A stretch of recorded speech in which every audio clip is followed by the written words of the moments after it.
The second ESPN FC Live of the day, and we're reacting on the big one. Liverpool against Manchester City at Anfield. Mark Donaldson, Janusz Mihalik, Luis Miguel Echegaray. Let's put this one into context. It was pretty much a complete performance by Liverpool in a 2-0 win. Manchester City are now in a Europa League spot. They're fifth. Just let that sink in for a second. Janusz, it was the perfect day for Liverpool with pretty much the perfect performance, wasn't it? It really was. You really couldn't ask for a better one, right? Sometimes in a game like this, you ask for a massive performance because you know what's at stake, but then you have to deliver. And you know, Liverpool didn't just deliver as we saw the match, but I mean, I wouldn't be able to find one player that hasn't delivered, and not just that hasn't distinguished themselves in some way. Really, I was thinking really hard. I mean, of course, you can always say that somebody didn't stand out. For example, I don't know, like Trent, Mo Salah, Luis Diaz, or Hakpo, right? You can look at Andy Robertson, but he was so important. I was just thinking about, because I was really closely watching the midfield, because we knew it was going to be a battle. And I think we all knew that the strength and power of Liverpool was probably going to win it against the, if you will, creativity, right, or lack of lately anyway, but normally a strong a strength of Manchester City. And I was looking at McAllister the whole game. And my goodness, quietly, he delivered perfection. And we can go position by position. And just quickly, you know how we're saying, Van Dijk, Mo Salah, Trent Alexander-Arnold, who's more important to this team? It's impossible to say. All these three, just think of their game today. How nearly perfect and important their performances have been to that team. So just one-way traffic, deliver when they needed to against their arch rival, let's be honest. LME, what does this statement win do for Liverpool, and what does this defeat do for Man City? For Liverpool, as Janusz was saying, it's an almost perfect performance, if not perfect, 4 straight wins in the Premier League. Let's not forget, by the way, that they also have the best defensive record in the Premier League. Only 8 goals allowed. They're top of the Champions League as well. They have the best goal differential. And this is Arne Slot's debut season as manager for Liverpool. To me, I'm almost as close as saying now that, this is Liverpool's Premier League title to lose. It's not a shocking statement just looking at the Premier League table, but it's also now about who is the opponent that's going to stand up. As you mentioned, MD, Manchester City is in the Europa League spot. This is a crisis mode now. This really is. I mean, regardless of what happens, this is a crisis mode. And Liverpool fans were singing, "You're getting sacked" in the morning, jokingly, as Pep Guardiola showed his number 6 due to the titles that he's won in the Premier League with them.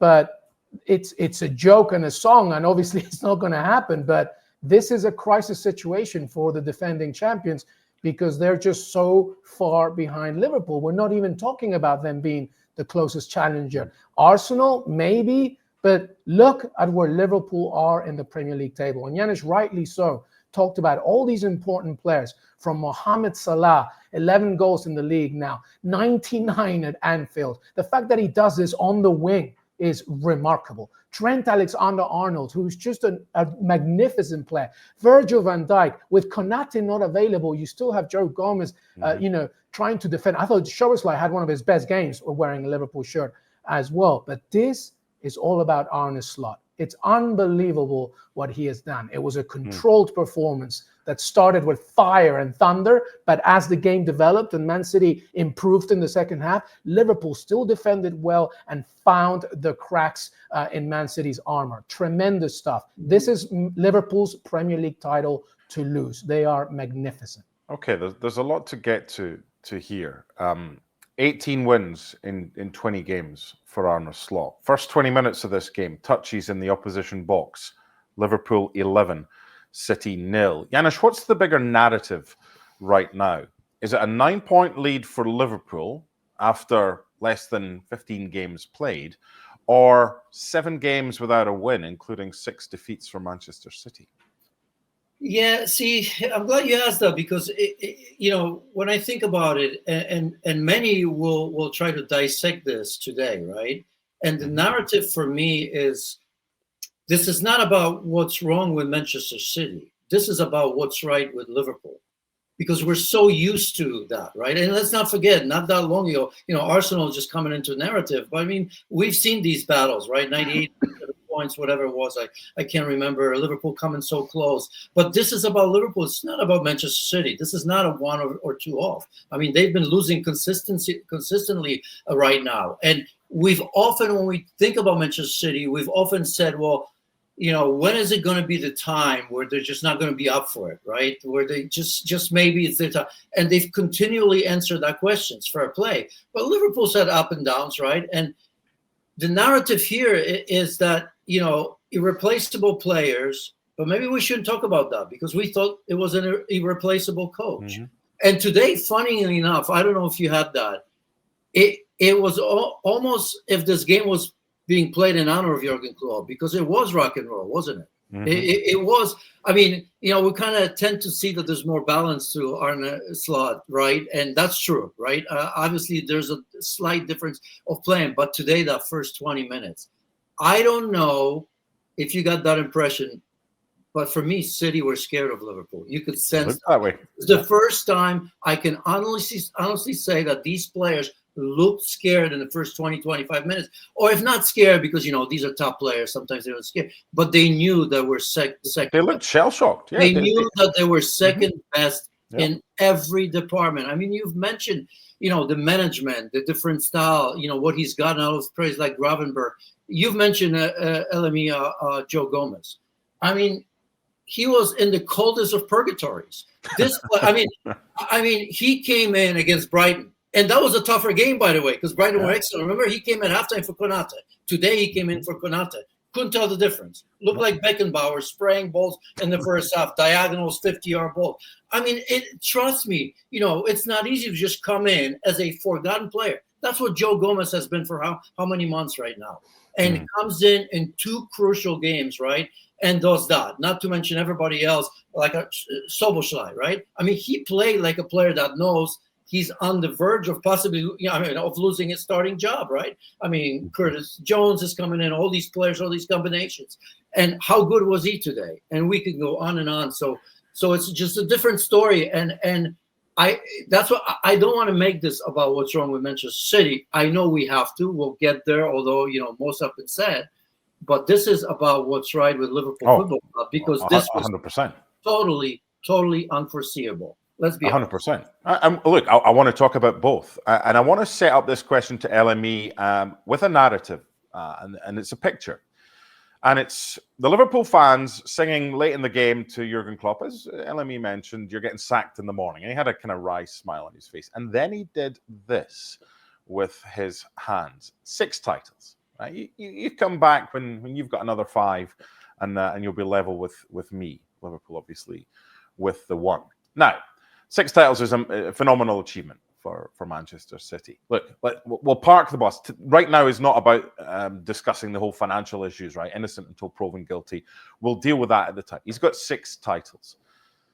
But we can still criticize him, because I thought for the first time in I don't know how long, he's named a team to try and stop Liverpool rather than a team for Liverpool to worry about. He's playing Matheus Nunes. He's got Guardiola on the bench. He's got De Bruyne on the bench. He's got Grealish on the bench. He's got Doku on the bench. Matheus Nunes has played kind of wide on the left in some spells. And it was more for me, LME, we need to pick a team that can stall what Liverpool are doing in front of a raucous and rampant Anfield, rather than letting Liverpool worry about the stars that Manchester City have. That's very un-Pep-like. What does it tell us that was the team selection in a game like this for City?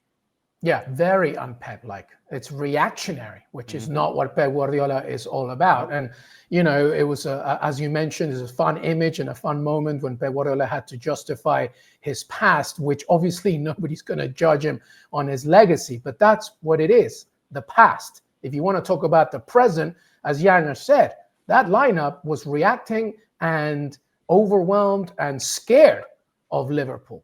And it wasn't until really Savinho and Jeremy Doku came in where I saw more of a conventional Manchester City attacking from the width and perhaps being a little bit better, because they were better in the second half. There's no doubt about it. But I think that the beginning of this game, as Janusz said, was an avalanche of torture against Manchester City. And he knows it. And that's why he put up 6, because he's talking about the past and what he's done for Manchester City, which nobody can deny. But this is the present. And the present has Manchester City in crisis. It could be, as we mentioned over and over again, the main factor of Rodri's absence. It could be the discontinued inconsistency of so many players. It's why Stefan Ortega Moreno was in goal instead of Ederson today. Maybe the injuries, Kevin De Bruyne, of course. But regardless of anything, the lineup today, as you said, from the very beginning, was one that was reacting to Liverpool as opposed to trying to implement something. And Liverpool took full advantage. Look, at the end of the day, both these managers, I wrote it this week, Arne Slot is so inspired by Pep Guardiola in many ways. He shows training videos of Manchester City, especially when they're off the ball, etc. But at the end of the game, right now, it's about what team is in control of their own destiny. And the only answer is Liverpool right now. Manchester City is relying on so many things, and they are in crisis. Liverpool are 100% not just the best team in the Premier League. To me, they're the best team in Europe. And you have to do a lot to stop them because they are in control. Manchester City, the complete opposite. I feel like I have to defend his lineup just a little bit, although I'd have tweaked it too. But, I mean, look, he knew he couldn't go for strength in that midfield. You don't have Rodri, you don't have Kovacic, right? So I think I could justify him playing Bernardo Silva where he's played it because he knew he's playing at Anfield and there's going to be high press, right? So, I mean, you put a player there that you hope anyway, right, that can deal with that press because he's technical enough. So, I don't know. I mean, you could argue, the back four, when you think about it, I mean, this was the back four that, a couple of seasons ago when City were the best. That was the back four. Remember Guardiola making all kinds of mistakes in Europe recently and in the last game as well, right? I mean, he's made 3 massive mistakes that led to goals. He's a young player still, so I wasn't shocked to see that. But, even against Inter in the final, that was a 3 in the back. I think Walker wasn't playing, but it was Diaz, Akanji, and Ake. But in other games when he played with 4, that was his lineup. I think he went to something that kind of said, you know what, that was once, a defense that you couldn't penetrate, right? So the only difference for me, I would have played De Bruyne because he excels in games like this. He's a competitor. Now, we may not like him sometimes because you talk to his players, hands everywhere, and you could see he's visibly upset. But he is the sort of player that loves games like this when everything goes against, that he can show it, right? And I tell you what, and Haaland may have benefited from that too, to get a sniff. I mean, he got one sniff at the very end. Other than that, he wasn't there. So De Bruyne, I would have started. I know he's coming up from injury, but I would have played him in this game. Other than that, what options did he have? Savinho and him. Those are the only two things I can think of. Wide on the left is something he introduced with Doku, who gave Trent a hard time. Coming back from injury, so you can understand that, right? I mean, but today's all about Liverpool. And it's a game that Virgil van Dijk could have had a hat-trick, and he didn't score. And he was, apart from one blip at the end, or near the end, when Kevin De Bruyne was denied by Kwame Kelleher, Van Dijk he was outstanding. And I'm glad you both pointed out Joe Gomez alongside him. Some of the passes, I mean, Trent in the first half with a pass was incredible to Mohamed Salah, and then his ball in. And people say, he's not trying to pick out Cody Gakpo. Yeah, you're picking out an area, and you're hoping that someone comes in. And Cody Gakpo did that, and then Alexander-Arnold in the first half. It was Andy Robertson in the second half put a ball in behind. I'm intrigued now to see what Arne Slot would have said to his players. What he tells the media he said might be different to what he actually said, because you want to keep the players' feet on the ground, but you want to celebrate a statement win. And LME, this is something that top managers are always looking for faults. Yeah, it's great to do what they've done, but maybe a little bit profligate in front of goal. With Mohamed Salah one-on-one, could have squared it to Szoboszlai for a tap-in, but he fires over. That's maybe the one thing, and it's a tiny thing. With all the possession that they had, it took them as long as they did before they got the second goal, with the chances as well.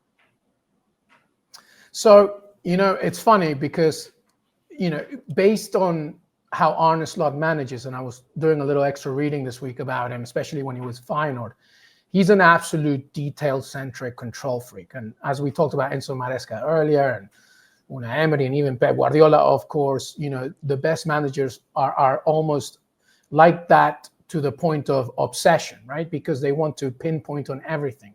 And there's no doubt in my mind when Arne Slot looks at the tape back of this game, he's going to talk about the things that you're talking about right now, as opposed to, oh, look how great the opener was, Cody Gakpo getting 6 goals in his last 7 matches. Look how we opened up here, 1-on-1 with Salah, the penalty. Well done, Lucho Diaz, for trying. No, he's going to look at where Liverpool can improve. And his next message will be, don't look beyond the next game that's in front of you.